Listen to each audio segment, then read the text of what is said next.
अस्सलाम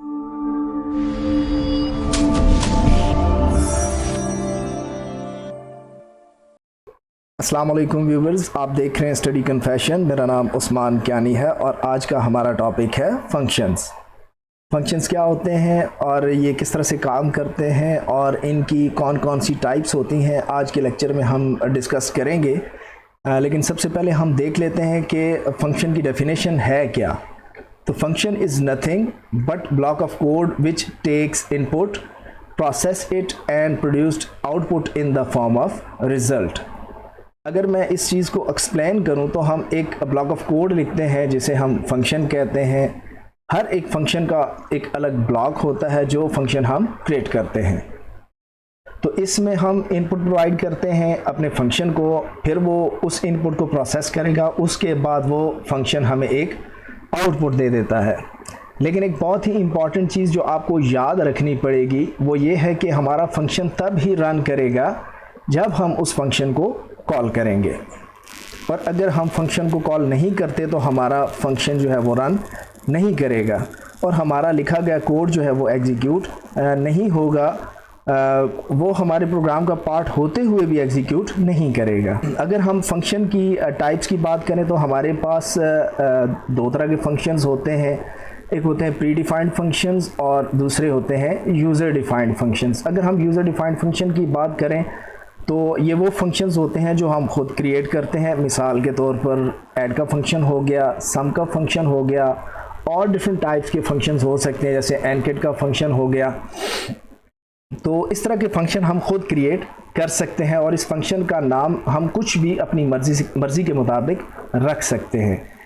इसमें क्या होता है कि यूज़र डिफाइंड फंक्शन का अपना एक अलग ब्लॉक होता है। मिसाल के तौर पर मैं यहाँ आपको लिख के दिखा देता हूँ। जैसे मैं अगर यहाँ लिखूँ void add, एक ऐड का मैंने फंक्शन लिखना है तो मैं यहाँ पे void add लिखूँगा और यहाँ पे ये ब्लॉक ऑफ कोड आ जाएगा जी इस फंक्शन का। पर इसी ब्लॉक के अंदर हमारा जो है वो कोड लिखा होता है, इसीलिए हम कहते हैं कि function is a block of code. फिर वो फंक्शन उस कोड को प्रोसेस करेगा और हमें एक आउटपुट जनरेट करके दे देगा।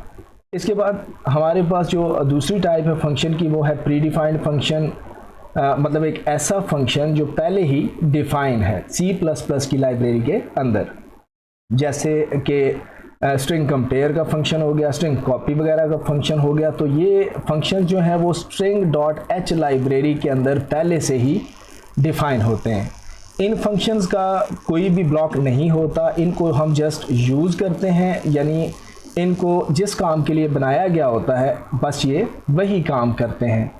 तो हम एक यूज़र डिफाइंड फंक्शन लिख लेते हैं और उसको मेन फंक्शन के अंदर कॉल करवा लेते हैं ताकि आपको ये चीज़ अच्छी तरह से समझ आ जाए। तो मैं ये ब्लॉक ऑफ कोड को रिमूव करता हूँ। हमारे फंक्शन का नाम यही रहेगा void add। इसके बाद मैं यहाँ पे एक वेरिएबल डिक्लेयर करता हूँ int a और मैं इसको एक वैल्यू असाइन कर देता हूँ 20। फिर मैं एक और वेरिएबल b के नाम से डिक्लेयर करता हूँ और इसे मैं वैल्यू असाइन कर देता हूँ 10। फिर एक तीसरा वेरिएबल जिसमें हमने इन दोनों का रिज़ल्ट स्टोर कराना है तो मैं इसका नाम रख देता हूँ int sum। अब मैं क्या करूँगा, मैं सम करवा लेता हूँ a प्लस b को और इसे मैं c आउट करवा लेता हूँ।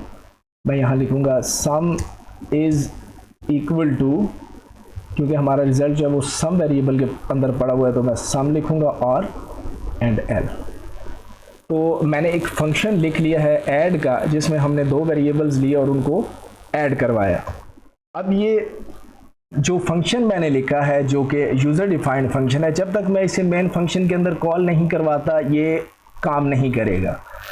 तो हम यहाँ पे लिख लेते हैं इंट मेन, ये हमारा मेन फंक्शन है और यहाँ पे मैं क्या करूँगा, जस्ट फंक्शन का नाम लिखूँगा और एंड पे सेमीकोलन।